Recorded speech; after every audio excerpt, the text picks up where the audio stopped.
Put yourself in the Ice Age for one night.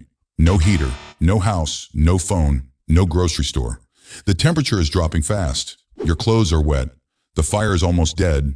And somewhere outside the shelter, something is moving in the dark. Be honest. You probably would not survive until morning. But your ancestors did this for thousands of winters. Not once. Not as a challenge. Not for a TV show. They were born into it. They raised children in it. They buried people in it. They learned what worked, what failed, and what got people killed. And the methods they used were so strange, so uncomfortable, and sometimes so disgusting that if a modern person saw them today, they would probably think, there is no way that works. But it did. That is the part we keep forgetting. Ancient humans were not weak people waiting for civilization to save them. They were problem solvers trapped inside a world that gave second chances to almost nobody. So let's start with the first survival method, and it sounds simple until you imagine doing it with frozen hands. They hid inside the earth, not in a dramatic cave with torches on the wall. That is the cartoon version. In many cold Ice Age landscapes, caves were rare, crowded, dangerous, or simply not where the food was. So humans used the ground itself. Above the surface, wind could steal heat from your body every second. But below the surface, temperature becomes more stable. A pit, a hollow, a sunken shelter, even a partially buried living space could reduce the attack of the wind and hold warmth far better than standing out in the open. They were not just digging holes. They were building against physics. Today you call it insulation. You call it thermal mass. You call it climate control. They called it not dying, and once the living space was lowered into the earth, they still had another problem. What do you build with when there are almost no trees? The answer is one of the strangest images in human history. Bones. Not little bones scattered around a campfire. Mammoth bones. Skulls, tusks, jaws, ribs, shoulder blades, massive pieces of dead animals turned into architecture. Imagine being a child in that world. Your house is made from the bones of a creature larger than anything you have ever seen alive. The walls around you once walked.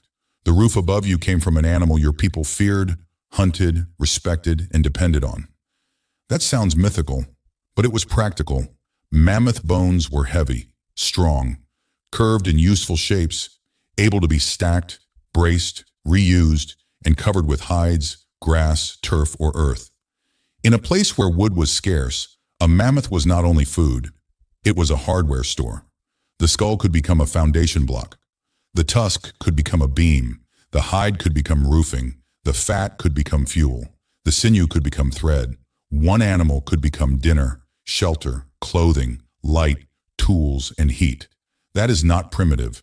That is a survival economy with zero waste. And the shelters were smarter than they looked. A warm shelter is not just a wall between you and the cold. It is a layered system. Fur traps air, hide blocks wind, grass and moss add insulation, earth gives weight. Snow, if used correctly, can become another protective layer because snow traps tiny pockets of air. The same thing happens inside your winter jacket. Your jacket does not create heat, it traps the heat your body is already losing. Ice Age humans understood the principle without needing a brand name for it. The materials were dead animals, dirt, and plants. The physics were modern. But shelter alone was never enough because your body still had to leave it. You had to hunt, gather fuel, repair damage, carry food, check traps, follow tracks, move through a world where exposed skin could become painful, fast, then numb, then dangerous. So humans created one of the most underrated technologies in history, clothing that actually fit. A loose animal skin over the shoulder looks dramatic in a movie. In real winter, it is terrible. Wind finds the gaps, snow gets inside, moisture builds up, heat escapes. So humans scraped hides, softened them, cut them, sewed them. And that is where the needle becomes more important than it looks. A bone needle is tiny, it does not look heroic. Nobody makes action movies about a needle. But a needle can make a sleeve, a hood, a mitten, a boot, a sealed seam around the neck, a fitted layer that moves with the body instead of hanging like a wet blanket. In Ice Age conditions, a bad seam could become a death sentence. One gap at the wrist, one wet foot, one hood that does not close properly. That is all it takes for cold to enter and start winning. So yes, the spear mattered, but the sewing kit may have saved just as many lives. And then they used something most modern people would refuse to touch: animal fat. In your world, fat is something you wipe off a plate, keep leather from cracking, seal seams, fuel lamps, add calories to dried meat, protect exposed skin in some cold weather traditions, help carry pigments, help preserve tools. It was not one thing, it was everything. A chunk of fat could mean light after sunset, a warmer boot, a softer hide, a meal with enough energy to keep a body alive through the night. Modern people separate everything into clean categories. Food goes in the kitchen, fuel goes in the garage, medicine goes in the cabinet, clothing goes in the closet. Ancient humans did not have that luxury. One material had to do 5 jobs. If it failed, people did not leave a bad review. They froze. Now let's get to the survival method that sounds like a joke, but was completely logical in a frozen world. They burned things no modern person wants near a fireplace. Wood was not always available. In some open Ice Age environments, there were fewer trees than we imagine. So humans learned to use whatever could hold heat: dried dung, bone, animal fat, moss, grass, small shrubs, old fuel saved for the worst nights. And they had to know the difference between all of them. Some fuels burn fast, some burn slow, some smoke too much, some keep embers alive, some are better for cooking, some are better for surviving until sunrise. This was not make a fire and relax. This was fuel management. A fire inside a winter shelter is like a living machine. Too big and you waste fuel. Too small and the cold creeps in. Too smoky and the shelter becomes unbreathable. Too neglected and the coals die. A modern heater hides the work. An Ice Age fire demanded attention. And here's the detail most people never think about. Warmth can destroy a shelter if you do not control moisture. People breathe. Fire burns. Meat cooks. Snow melts. Wet clothing dries. All of that moisture rises into the air. Then it touches a freezing surface and turns into ice. A shelter can start failing from the inside, so they needed ventilation. Which sounds insane. Why would you let cold air into a warm space? Because no airflow means smoke, damp walls, freezing moisture, and a fire that struggles to breathe. Too much airflow and everyone freezes. Too little and the shelter becomes dangerous. That balance is engineering, not theory, not a diagram. Engineering you feel in your lungs at midnight. Then comes food. And winter did not care if you were hungry. By the time the deep cold arrived, the real decision had already been made months earlier. Did your group hunt enough? Store enough? Dry enough? Smoke enough? Remember the migration routes? Build close enough to food, but far enough from danger? Winter is not survived in winter. Winter is survived in autumn. That may be the most important rule. Ancient humans preserved meat by drying it, smoking it, freezing it, storing it underground, or protecting it in cold spaces where animals could not easily reach it. The same cold that threatened them could also preserve their food. They turned the enemy into a refrigerator, and one of the most powerful foods was not fancy at all. Dried meat mixed with fat, not a snack, not a treat, a survival battery. When meat is dried, crushed, and mixed with rendered fat, it becomes dense, portable energy. Later versions of this kind of food became famous because explorers and northern peoples understood the same truth ancient humans learned the hard way. When your body is cold, calories are heat. A full stomach is not comfort. It is time. But not every food in the wild is safe. Some plants are bitter for a reason. Some roots and tubers contain compounds that can irritate the body or become dangerous in large amounts. So humans did something that sounds unbelievable. They ate clay, not random dirt from anywhere. Specific clays used with specific foods in specific traditions. Certain clays can bind to some unwanted compounds and make otherwise difficult foods easier to tolerate. Imagine discovering that without chemistry. No lab, no microscope, no textbook, just hunger. Someone eats the plant and gets sick. Someone tries it with a certain earth and feels better. The group remembers. The practice spreads. The children learn it before they even understand why it works. That is not stupidity. That is science before science had buildings. Modern people think knowledge begins when it is written down. For most of human history, knowledge lived in memory, in habits, in warnings, in stories. in the hands of older people who knew exactly which mistake killed someone 20 winters ago. And medicine was even more brutal. Before antibiotics, a wound was not just a wound, it was a countdown. You could survive the cut and still die days later because something invisible entered the body. Ancient people did not know bacteria the way we do now, but they absolutely knew the pattern. Dirty wound, bad smell, swelling, fever, death. So they experimented with anything that seemed to help. Honey appears in many ancient medical traditions because it can create a hostile environment for some microbes and protect a wound. Plant resins could seal and protect. Mosses and fibers could absorb blood. Spider webs were sometimes used on cuts because they were light, sticky, and useful for packing.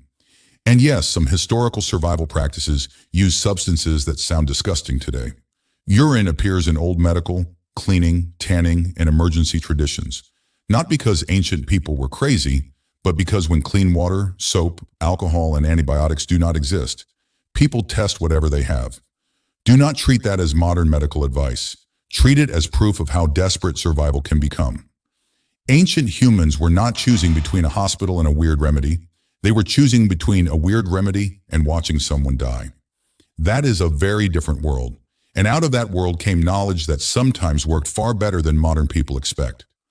Now let's talk about hunting, because this is where humans become almost ridiculous. A deer is faster than you, a horse is faster than you, an antelope is much faster than you.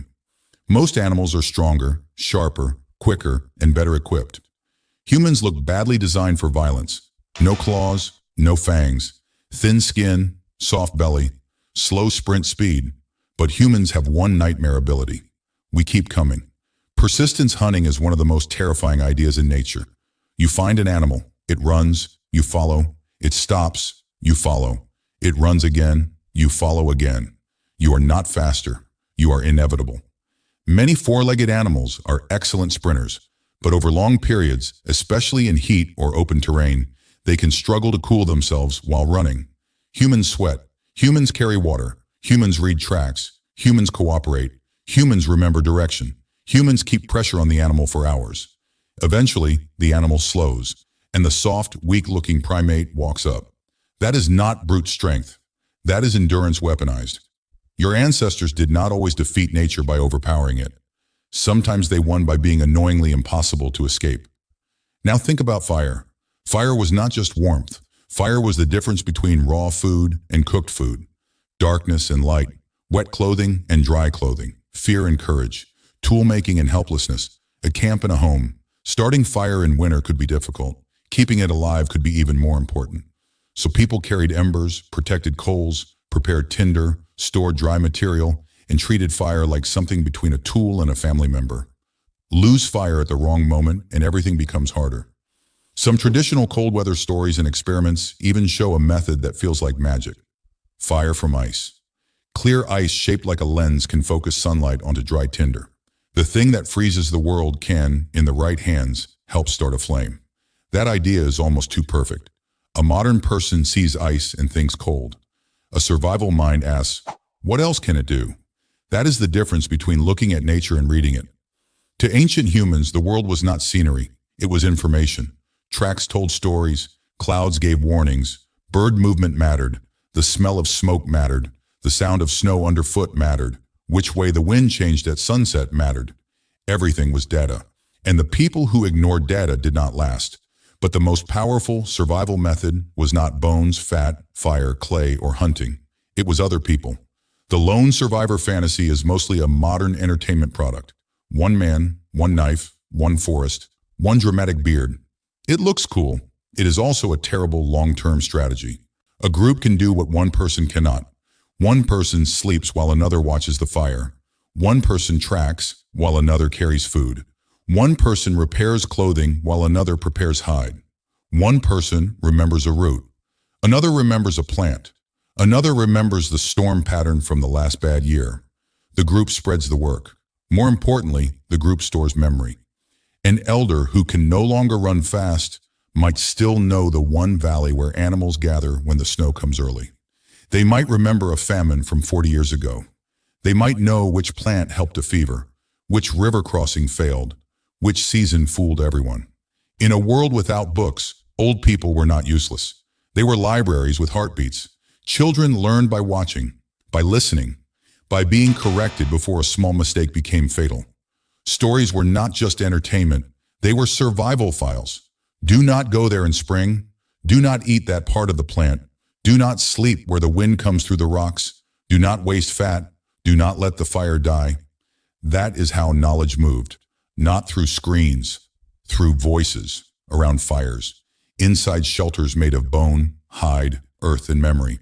So when people say ancient humans were primitive, ask what they actually mean, because these people turned ground into insulation, bones into buildings, fat into lamps, skin into weatherproof clothing, clay into detox technology, cold into food storage, fire into a life support system, running into a hunting weapon, stories into instruction manuals, cooperation into insurance. They did not have modern tools. They had something much harsher, immediate consequences.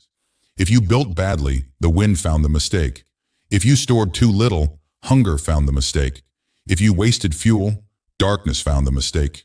If you ignored elders, winter reminded you why memory matters. Modern life is full of cushions, buttons, apps, delivery systems, emergency services, heated rooms, packaged food, waterproof jackets, flashlights, antibiotics, GPS. Ancient life had fewer cushions. That does not mean ancient humans were better people. It means they were forced to become unbelievably observant. And that may be the real reason their survival methods seem so crazy to us. We live in a world where problems are hidden inside machines. They lived in a world where every problem had a face, a smell, a temperature, a sound, and a consequence. Cold was not a number on a weather app. It was a thing entering through the seam in your sleeve. Hunger was not an inconvenience. It was a child becoming quiet. Darkness was not aesthetic. It was a predator you could not see. So yes, they ate clay. They burned dung. They built houses from bones. They covered hides in fat. They packed wounds with whatever seemed to help. They chased animals for hours. They protected fire like treasure. They treated old memories like survival equipment.